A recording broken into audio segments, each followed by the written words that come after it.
conversation. The Nigel Farage Show. Mr. Nigel Farage. Thank you, Donald, and a very happy Thanksgiving Day to all in the United States of America. So not much news coming from across the pond today, but Theresa May, fresh back from her long meeting with Jean-Claude Juncker last night, gave a statement in Downing Street and then headed to the House of Commons, where she took questions for about 2.5 hours on the political declaration, which she has agreed with Mr. Juncker and others. It's a 26-page document, and she's been talking about it today. You'll have heard clips of what she's saying on the news. And tonight, I'm asking you, when she says to us that this future declaration is right for the whole of the UK, are you pleased, disappointed, or just more confused? And if you think it's great, she's getting all these agreements, it's wonderful. Call 0345 6060 973. Or maybe you think, as ever, nothing ever rings true. Text to 84850. Or maybe you're feeling a little bit confused between all these different agreements and what is and is not the truth. And please don't be shy to say so, in which case tweet using the hashtag Farage and LBC.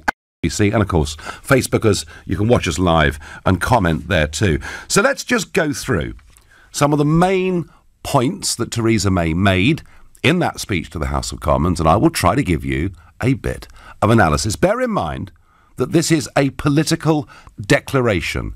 It is legally non-binding in absolutely every way. It is a series of aspirations for the future. And by the time I finish my analysis, you might agree with me that when she says the things she says about it being right for the whole of the UK, I think when you go through this article by article, it isn't much more than a child's wish list to Father Christmas. That's my interpretation of it.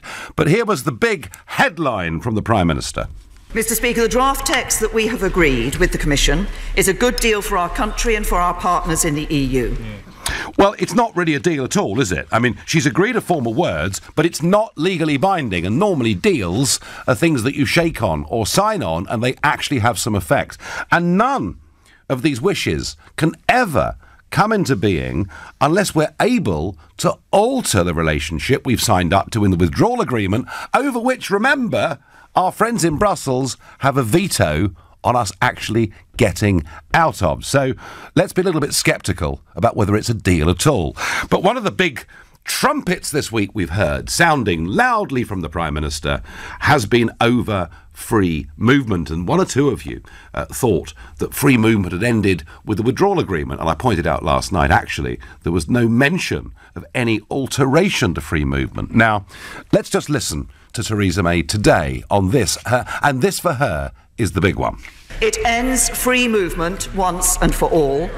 Instead, we will introduce a new skills-based immigration system based not on the country people come from, but on what they can contribute to the UK. Well, on the upside, the document does discuss free movement of people, noting that the United Kingdom has decided that the principle of free movement of persons between the Union and the UK will no longer apply. So that's the upside. It does actually mention it. But then it goes on to discuss what it calls mobility arrangements. OK? Just a slight twist and change to the language. And that in future, all of them will be based on non-discrimination between the Union's member states and full reciprocity. Now, that, of course, means we can't say yes to more people from France than from Bulgaria, for example. But there's also talk of full reciprocity. And when it comes to the really important areas, such as what we would do with social security, how many people would be able to come to study, to train, etc. Under all of those titles, it says we will agree to consider. So they will agree to consider changes to the free movement of peoples. They accept the principle that we want to change. But if you actually go through this line by line, frankly, I'm not so sure, unless you had a very strong UK government, I'm not so sure that anything is really going to change at all. So, all right, Prime Minister, I'll give you 4 out of 10. At least it mentions it. But the thought, as she says, that it ends it once and for all is, frankly, for the birds. Let's keep going. It ends the jurisdiction of the European Court of Justice in the UK. Yes, it does. Wow. We will make our own laws in our own parliaments here in Westminster and in Edinburgh, Cardiff and Belfast, and they will be adjudicated on by UK courts. That sounded great, didn't it? And as she said that, did you hear people saying, no, it almost became like sort of panto season? Oh, no, it doesn't. Oh, yes, it does. Well, again, she's using her words carefully. We'll end the jurisdiction of the ECJ in the United Kingdom. But, Prime Minister, and I mean, you must know this document better than any of the rest of us, because Article 83, here on page 15, says and talks about the future and says the deeper the partnership, the stronger the accompanying obligations are. With regard to the alignment of rules and the mechanisms for disputes and enforcement, including the role of the Court of Justice of the European Union in the interpretation of union law. So, even if we do sign up to some slightly different form of agreement with the European Union, at the end of a transition period, by the way that Monsieur Barnier has now said could go on up until and beyond the next general election, the principle already has been sold in this document that any disputes, any arguments over alignment of rules will be adjudged at the European Court of Justice. And Prime Minister, you've just told the House of Commons completely the opposite to that. But then, I don't know about you, I'm getting quite used to the Prime Minister saying one thing and signing up and doing quite another.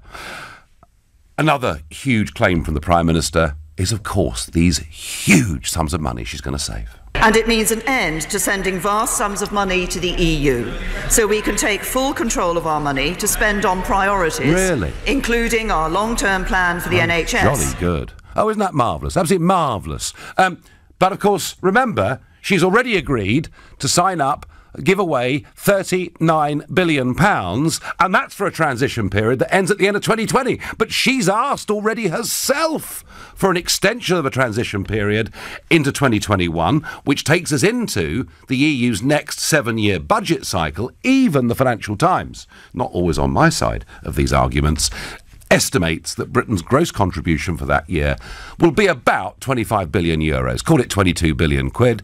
And given that we're supposed to be leaving, how much of that are we going to get back? And then we get the idea that transition's going to go on to the end of 2022. So chuck in another 25 billion euros. And then you get the fact we can't leave these arrangements because they've got a veto. We could be paying money for the next decade, 2 decades. So I'm sorry, Prime Minister. The idea that we're stopping sending vast sums of money simply isn't true. This is, I'm going to choose my words carefully, duplicity. There we are. I'm being very, very polite. And on to what I've always called the acid test of Brexit. Are we going to take back, just as Norway and the Faroes and Iceland and every intelligent country in the world, are we going to take back our territorial fishing waters? Yes or no, Prime Minister? The deal would mean we leave the common agricultural policy and the common fisheries policy. Mr. Speaker, let me be absolutely clear about what this would mean for fishing.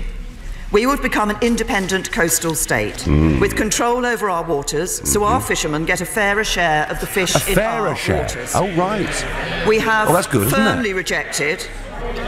We have firmly rejected a link between access to our waters and access to markets. The fisheries agreement is not something we will be trading off against any other priorities. We are clear that we will negotiate access and quotas on an annual basis, which we do as, now. For example, do other independent coastal states like Norway and Iceland. Yeah, but they charge. I mean, this is just weasel words. Yes, of course, the Norwegians and, of course, the Icelandics negotiate on an annual basis what foreign vessels can catch what tonnage of fish in their waters, and they charge money for it because they're their fish. When she says we'll negotiate with the EU on an annual basis, well, we already do that every single December. And did you hear the weasel word there? A fairer share. Not we're going to take back what's ours, and then, we might be quite flexible with the French fleet, and provided they're doing it in a relatively environmentally sensible way, and we might charge a few quid for them to come. The EU had tried to tie us into something whereby they would virtually ban our fish from being sold in Europe unless the fleets had access. That hasn't happened. But, again, I look at this document. while preserving regulatory autonomy. So we're actually going to be in charge. But the parties should cooperate on the development of measures for conservation, management and regulation of fisheries in a non-discriminatory manner. So presumably that means that we can't discriminate too much in favour of our catch over the catch of the rest of the EU. Again, on fisheries, and we've heard this from her again and again and again, we're taking back control of our waters. Well, when, Prime Minister? And by the way, even if we did, at the end of this transition period in 2022, I wonder how much of the British fleet would still be in business. You know, we voted Brexit and we thought, and you may remember that flotilla of fishing boats that came from all over the UK that came up the Thames and was screamed at by Sir Bob Geldof. But, you know, the hope was the day after Brexit, Article 50, within 2 years, we're going to start being in control of our own waters. It simply isn't happening. And then we go on to financial services. And it would secure new arrangements for our financial services sector, ensuring that market access cannot be withdrawn on a whim and providing stability and certainty for our world-leading industry. Some of the wording of this looked rather more sensible to me than much of the rest of the document, although it doesn't mention equivalence or passporting, which means we could be discriminated against. And finally, trade deals, the ability to conduct our own trade deals. So we would have the ability to sign new trade deals with other countries and capitalise on the opportunities in the fastest growing economies around the world. And we will be able to get on with this, negotiating deals during the implementation period and putting them in place immediately afterwards. Well, that all sounds very good, and yet you go to Article 23 under tariffs and it says one of the aspirations is to improve on the single customs territory. Now, you can say we obviate the need for checks on rules of origin. You can interpret this how you want. Seems to me that if we're basically signing up long-term to be part of a customs union arrangement, that means they will be setting our tariffs. We won't be setting our own external tariffs, and therefore we will not have our own independent trade policy. Folks, once again, it is Theresa May standing up before the House of Commons, saying a lot of things she thinks that voters want to hear. But when you drill down into the detail, none of it holds true. You tell me, are you pleased, disappointed, or just more confused? Has my explanation helped? Have I confused you even more? I don't know. You're listening to the Nigel Farage Show here on LBC, and it's now 6:16 and time for the news headlines with Lisa Aziz. And by the way, with this political declaration, they don't have to give us any of this.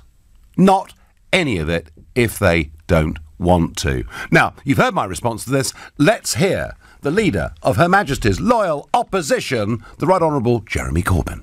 These 26 pages are a testament to the failure of the Tories' bungled negotiations. 19 extra pages, but nothing has changed. The only certainty contained within these pages is that the transition period will have to be extended, or we will end up with a backstop and no exit. It represents the worst of all worlds. No say over the rules that will continue to apply, and no certainty for the future. Wow. I think I rather agree with Jeremy Corbyn. You don't often hear that, do you? But at that last sentence, I do agree with, I have to say. Right, so Kay says to me on Twitter that she is appalled by what she's heard today. On text I get from Alex in Norfolk, disappointed would be a serious understatement. I'm furious. I simply can't understand how this PM and her agreement have been thrown out there.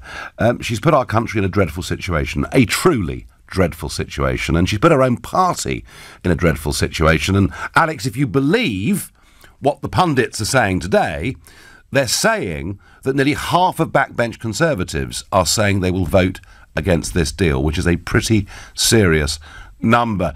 Evening, Nigel. I really am confused, and please, Vince, don't be ashamed. I really am confused with these agreements that have been thrown around, but surely the only agreement that should be talked about is the one that gets us fully out of the EU. Vince, that's the one she's not talking about, I'm afraid to say. Right, I'm going to go to Chris, who's a new caller from Warrington. Chris, good evening and welcome to the show.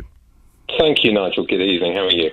Well, I think you know how I feel about all of this. I think the whole thing is an absolute disgrace. I think this Prime Minister has been deceitful from the start. And Chris, you know, when we heard from Michel Barnier, that it was the British Prime Minister that wanted, an extension to transition, that it was the British Prime Minister that wanted us fully in the customs union. And then when she said, this is the deal I wanted all along, and I did say this yesterday, I'm going to say it again, I'm beginning to think that what I had callers, Chris, a year ago, who said she was deliberately doing this, I called them conspiracy theorists, and I apologise. Yeah. I now think they were right, Chris.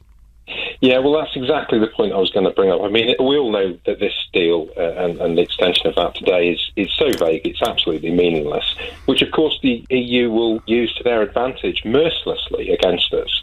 I feel absolutely humiliated and ashamed to be British at this point. We are going to be the whipping boy of Europe in the future. And actually, it doesn't give us the Brexit premium that we voted for. I mean, she talks about a deep and special partnership in the future. I'm sorry I didn't vote for that. I voted for freedom and democracy. The common standards, the technical regulation and harmonisation. We didn't want any of that. Chris, let me just read something here. Participation in union programmes, all right? This is the intended participation from the UK in European Union programmes. Areas such as science and innovation, youth, culture, education, overseas development, external action, defence capabilities, civil protection, space, I nearly forgot, and a future relationship with the European Investment Bank. And I could go on, Chris.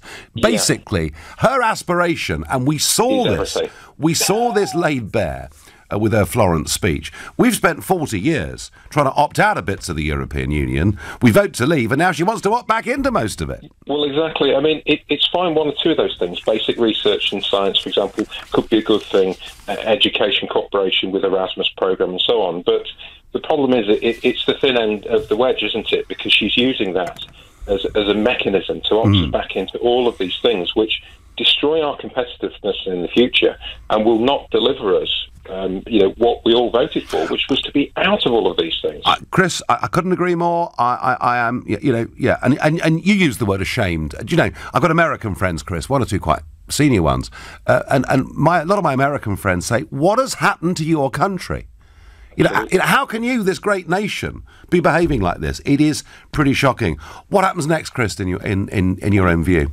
Well, I actually think there will be two impacts from this. I think you'll see emigration go up. I think people will leave the country. And some people perhaps have the financial means might do that because they're just sick of it all. And I think also, quite worryingly, you'll see some very bizarre voting patterns. We risk having a Marxist government under Jeremy Corbyn, or indeed lots of people just not voting. Chris, it's the abstentionism that I see, absolutely. Chris, great call, thank you. Edward on Facebook says, Theresa May appears to be intent on destroying her own party. She's having a really good go, Edward, isn't she? And don't forget, David Davis said that this would have dire electoral consequences, and I genuinely think that he's right. David says to me, Nigel, are we on the Starship Enterprise? I hear the words, it's Brexit, Jim, but not as we know it. Very good indeed. Marcus is a new caller from Canary Wharf. Good evening, Marcus. Hello, Nigel. It's great to speak to you at last. Good to speak to you. So what do you make of it all, Marcus? Well, I don't know. I'm confused about various aspects of the negotiation generally. And I think we all are to some extent, but go on. One thing particularly is that is the Irish border issue, which seems to have somehow become the central issue that the whole process has been based around. Well, if you read the Good Friday Agreement, it doesn't actually say anything about the border or border controls or taxes or tariffs. So I don't understand how, even if we had a hard border, it would contravene the Good Friday Agreement, but that's what we keep being told. Well, that's open to debate. There is a mention of the border and people moving freely in the Good Friday Agreement, but you're right, there's no specific mention of tariffs because at that time we were all members of the European Union. I'll tell you what's fascinating, Marcus.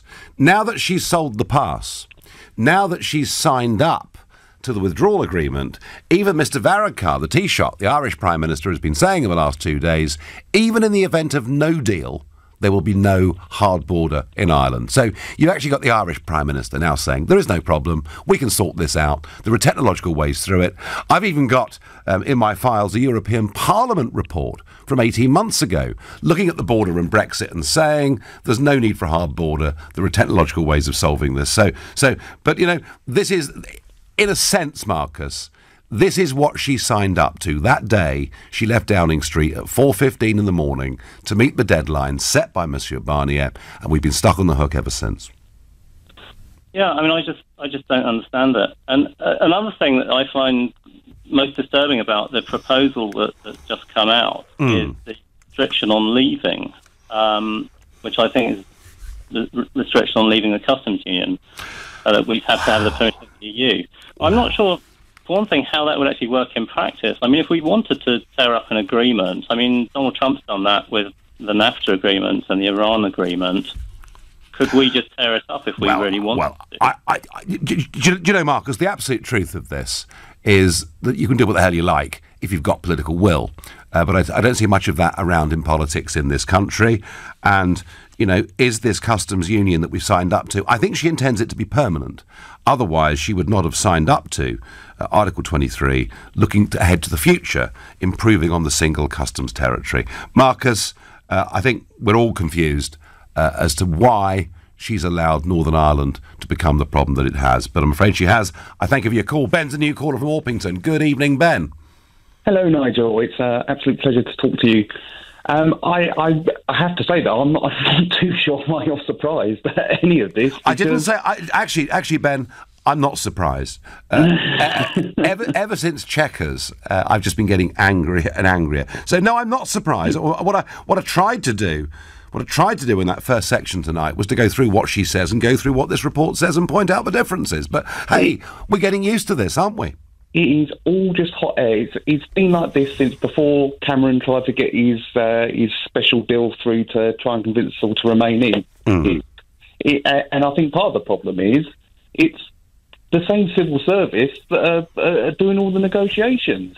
And I don't know why anyone thinks Jeremy Corbyn will get a better deal, because they're going to have the same civil servants doing the same job as well. Wow. So I really don't understand it, but I think it's all just going to die away anyway. I think it's the withdrawal agreement's going to get canned before it even gets presented to Parliament anyway.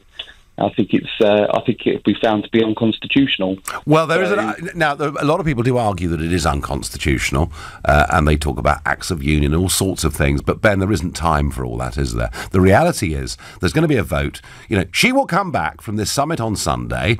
And she'll tell us there's going to be a vote on December the 10th, I'm told, is the favourite date, but it could even be before. So this is going to go to the House of Commons, Ben. The withdrawal agreement and this will go to the House of Commons for approval. It looks at the moment like they won't get approval. Ben, I've got to run. You're listening to the Nigel Farage Show here on LBC at 6:30 in time for the news with Lisa Aziz. Mrs May says this deal is right for the whole of the UK, and I'm telling you it's just a promise. Corbyn calls it a load of waffle. They haven't got to deliver on any of it, and the way it's been presented in the House of Commons and the reality of what it says in this document are two different things. But I'm appealing, please, someone tell me it's a great idea. Now, Hugo on Facebook says, I think tongue-in-cheek, I thought Leave voters wanted to stay in the single market but also be free. No, Hugo, you can't have both, and that's why every leading figure in the Remain and the Leave campaign said we'd be leaving the institutions of the European Union, and the single market was referenced very often. One or two of you are sort of vaguely supportive. I think it's very amusing that you're even allowed to criticise Theresa May. Oh, really? Should I be locked up somewhere? And everything about Brexit, when you are the one and only person who created this political shambles and ran away without accountability. Now I volunteer to help. They didn't want me. The Prime Minister has done the best she can after all the lies you sold the public. Anonymous. Well, who are you? Come on, 0345 6060 973. Tell me one lie I told in the campaign. Please ring that number now. The irony of Nigel saying the PM is only saying things voters want to hear, but when you drill into the detail, it's all empty. All right, Rajpal, have a go if you like. But please, what we're talking about here is what the Prime Minister told us today. Paul is a new caller from Beckenham. Paul, tell me I've got this wrong. Hello, Nigel. Good to evening. talk to you. Let me just start off by saying I wish to God you were on the Remain campaign. We wouldn't have been in all this mess at the moment. We'd have definitely won. Well, I'll take that as a compliment, Paul. Thank you. You're one of the best communicators in the business. But on this point, Nigel, I mean, I'm not pretending I'm an expert on any of this. It gets more confusing by the day, as you suggest. Well, I think it does, doesn't it, really? Yeah. It does. But what I will say is this, Nigel, this has always been my point. I still have implicit faith in Theresa May. I do think she's a pragmatic politician, and I really do think, she's committed. I can't see anybody else getting a better deal, you talk about people like David Davis, Boris Johnson. I just don't think they're up to it, and I think she's trying her level best to sort of get us out. She's reflecting the result, don't you think, of the referendum, the way it broke out, 52-48. She's trying to give a bit here and a bit there. But, I mean, Paul, I don't call capitulation a good deal, and she literally has capitulated on virtually everything in that withdrawal agreement. And it's the withdrawal, and I know it's confusing with all these different documents, but it's the withdrawal agreement that has legal effect and that matters. This is this is, as I said before, it's a child's wish list to Father Christmas. It isn't really much more than that. And Paul, let me put this to you. She repeatedly, from becoming leader of the Conservative Party, from laying out the Brexit approach at Lancaster House, all the way through to her general election campaign, indeed the manifesto on which she stood, again and again and again, we're leaving the European Union, the single market and the customs union. And she has completely turned her back on those promises, Paul. But don't you think, I just saw some of the clips of her today in Parliament. I mean, she's trying to get across the point that this is not going to happen overnight. I tell you what, get impatient. Well, I'm not sure I'll live to see the end of this, given what she signed up to, because she signed up to taxation without representation in the withdrawal agreement. She signed up to giving away vast sums of money, and she signed up to a customs arrangement with a backstop behind it that we can never leave unless they agree. Paul, that is a bad deal. It possibly is, Nigel, but I think, in a sense, we're the sort of, if you like, the petitioning party here, aren't we? We are so-called negotiating with Europe on this, but really, at the end of the day, we don't really have much choice. I mean, yes, where are we going to go? I know. Leave without a deal is your... Well, we're not a hostage, Paul. I mean, we're not a hostage, and yet they're treating us as if we are a hostage, and that's what I find so extraordinary. Paul, look, we can leave without a deal. Of course we can. I mean, that's how most that's how most business around the world gets done. It's how we trade with... It's how we trade with the Chinese, the Americans. I actually think a genuine free trade deal was always on offer. But, Paul, you think she's doing the best she can, and I thank you for that. And there are people out there who do think she's doing the best she can. I'm going long distance. I'm going to the Cayman Islands to speak to Dave, who's a new caller. Hi, Dave.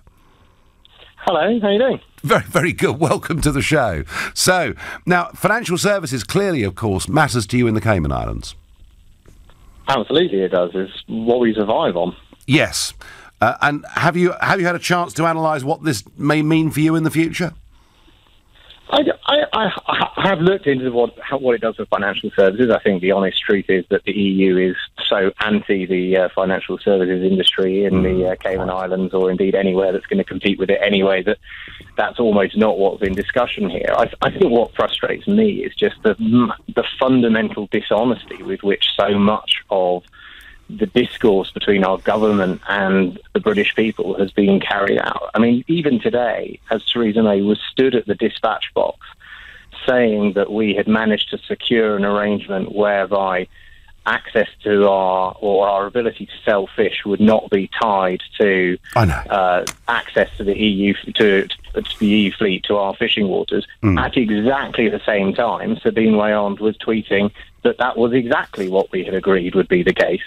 And it just seems that this seems to be the ongoing repetition that we are told one thing and the EU firmly believes we've agreed to another.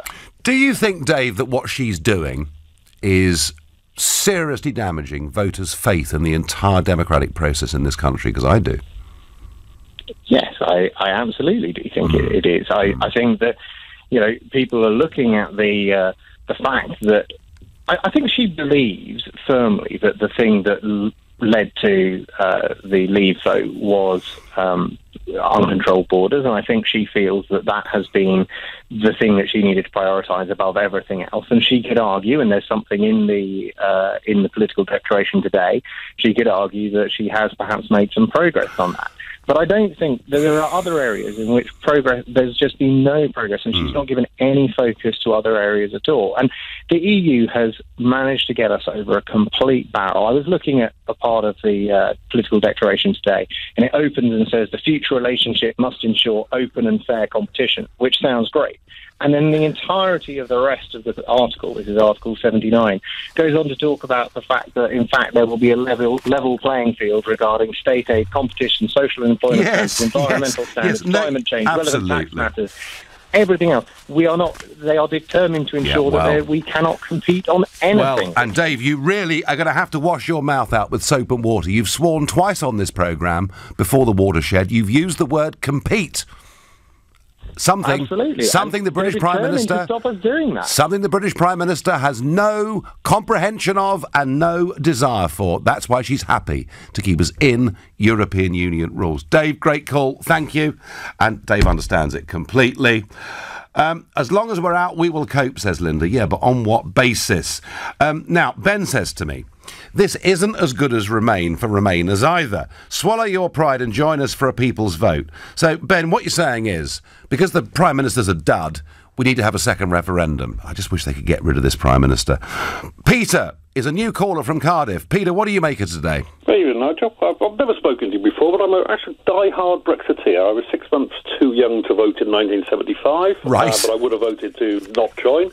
I watched 20 years of us slumbering towards federal Europe. I supported Jimmy Goldsmith when he set up the referendum party. I was delighted when the decision of the referendum.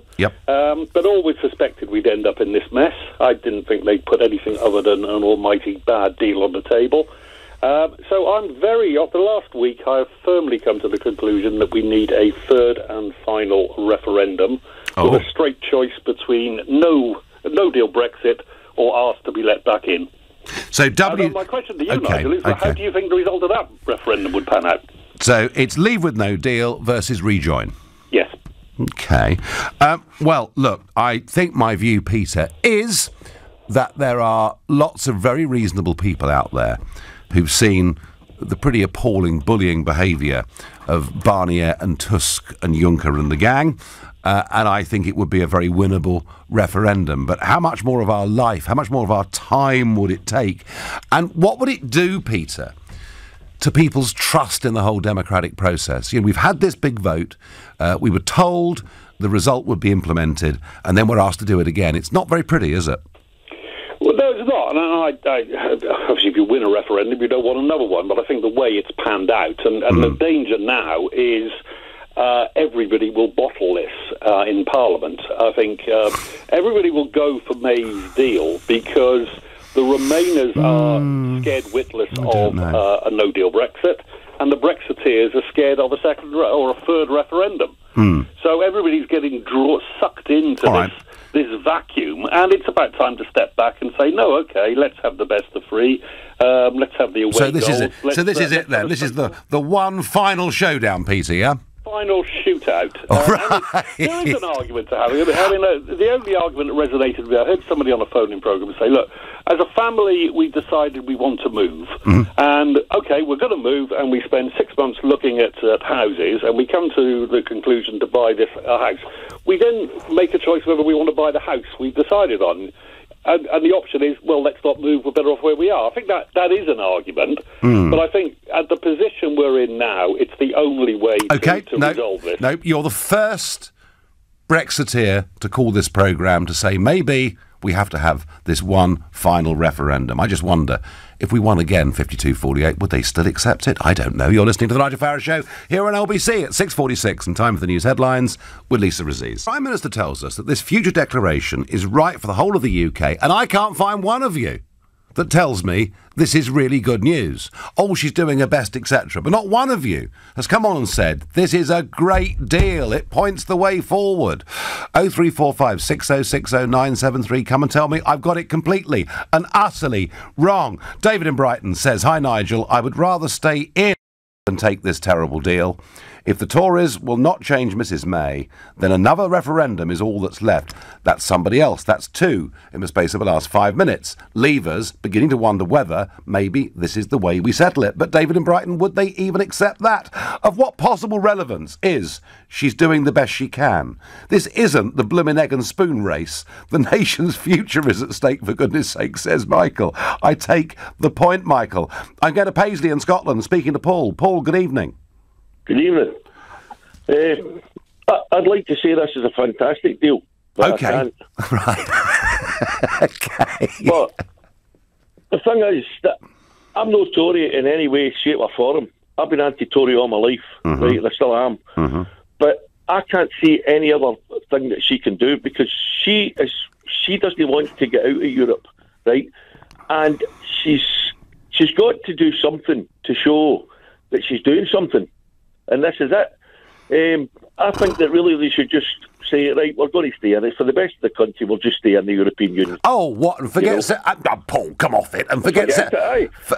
come on, you can't ignore the referendum, Paul. Well, I would if it was for the best of the country, because she's damned if she does it, she's damned if she doesn't. She's not going to be Prime Minister long anyway, you know, and nobody's going to vote the Tories in, whatever the result of this comes, whatever deal she gets, right? No, they're going to lose the majority of people that vote for them, because nobody trusts them anymore. You can't trust a Tory as far as you can throw them. And as far as lying... But Paul, you are a self-professed anti-Tory, but I tell you what, a lot of people, Paul, do agree that this is going to do them irreparable damage. So do you think? Let me just ask you, Paul, is it your view now that it would be better to stay in? Well, I think it was always my view it was better to stay in. Okay. We voted to stay in Scotland. It was England and Wales that voted to come in. But we're a United Kingdom, Paul. Yeah, we're not. We're a United Kingdom in name only. Scotland has always been an unequal partner in this United Kingdom. You know it, Nigel. Even when they talk about it, you hear people talking about it, they go, well, it's the best deal for England. We'll get the best deal for England because they think England is Britain. We don't feel equal to Britain up here. We'd rather go out of Britain. You don't get out of the That's not true, Paul. Now, look, Paul, let's face the facts. You lost the 2014 referendum on separation from the UK.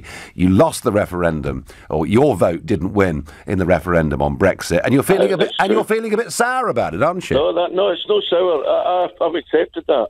But then the Scottish people were lied to, the same as you've been lied to over Brexit. You've lied to people, Nigel. All right, OK, Paul. Name me one lie. Come on, just one. I'm ready for you. Right, you stood under that bus that said you had £350 million. It was. I never did. I never did. Under it, right? No, I didn't. You didn't come out at the time and say that was wrong. You let people go. No, I didn't. Three. Right, Nigel. Paul. End of it. Got to move on. 3 strikes and you're out. Let's go to Tony, a new caller from Haywards Heath. Hi, Nigel. Good evening. So, has she done is it all going well, Tony? And am I missing something? I think you might be. I think, in fact, a lot of your people, a lot of you lot are really extremists. And Theresa May is a very hard-working, a very patriotic individual who has done her utmost to deliver on something she didn't vote for, and it's been incredibly difficult. And frankly, the Brexit lot, the extremists, they're sacrificing the national interest for their own kind of imperialist dreams. And so the 17.4 million extremists, is that right? No, that's not true at all. But the small, hardcore who are pushing for the hardest possible outcome, they are extremists. So the extremists, and Tony, are you a Tory party member? I am indeed. Right. So you lot stood on a manifesto saying you'd take us out of the European Union, take us out of the single market, take us out of the customs union, and you dare to call Jacob Rees-Mogg and Boris Johnson extremists for asking the Prime Minister to carry out your manifesto? For trying to undermine the government at excuse me. International negotiations. Let's get back to your manifesto. You campaigned for the Tory party on that manifesto, and now, within a space of 2 years, you're going to say it doesn't matter? Well, manifestos change. Don't they just? in which we can't get everything we want, and simply pretending we can isn't a helpful strategy. Well, Tony, I think she should resign then, shouldn't she? Because she's lied to the British people willfully again and again and again. And Tony, Jim says to me, if today's EU deal does not get shot down in flames, the Conservatives are a dead party. What do you make of that? I couldn't disagree more. I think people, after recent months' embarrassing display, are starting to come around and realise that actually Theresa May is an excellent leader who's put herself at great personal risk and ridicule in order to deliver on the best thing for the national interest. OK, Tony, thank you for the call. You've made the case for May and why manifestos can be very flexible arrangements. I'm sorry, I do not buy into that, and particularly when that manifesto was backing up the referendum, and that's why the Tories are in a lot more trouble than they realise. I'm going to go to Walton-on-Thames and speak to Sarah, a new caller. Welcome, Sarah. Oh, hello, Nigel. It's so good to speak to you. I've often heard you, and I really appreciate your passion for Brexit. Oh, I've got passion for Brexit, absolutely. You're a voice in the wilderness, though, it seems. Well, it does feel a bit like it, doesn't it? What's wrong with them all? What is wrong with them all, Sarah? Come on, tell me. Well, I mean, basically, when people are praising Theresa May, I really feel they should be on some very strong medication because what are they seeing? She is sincerely lying continually to us. Lying? Sarah, you've just accused the Prime Minister of lying. I don't care. I feel she is a complete saboteur. She has been from the start, and she's hanging in there with her cronies around her, the Chancellor, who's the same. We don't have anyone on the side of the country, apart from your lone voice and a few people in the Conservative Party. But I'd like to know, where are their 48 letters? Yeah. What are they doing? Hiding in their bunkers. They should be getting them in. Time's running out, and they need to put the country first. And, you know, I just despair. That's why I felt I had to ring up. You know, Sarah, I felt exactly like this 25 years ago at the time of Maastricht. I was a Tory supporter, basically, and I thought that the Tory rebels would do the business, kill the treaty, probably give us a referendum. And in the end, they all bottled it, and they're beginning to bottle it now, Sarah, aren't they? It's so disappointing because I'm not alone, obviously. There are other people that put their cases very, very well. And, of course, you're the best. And you should be doing this for us, but it's a shame that you're not. Well, and Theresa May obviously wouldn't have accepted your help because she doesn't listen to anyone, does she? No, Sarah, they hate me because they blame me for this referendum and the mess they're in, and they are in a mess. Sarah, you're a start. Thank you. Folks, these 26 pages represent no more than a child's wish list to Father Christmas. Don't take any of it seriously, and the EU do not have to deliver on any of it. You've been listening to The Nigel Farage Show. I'll be back at 10 o'clock on Sunday morning from, you've guessed it, Brussels.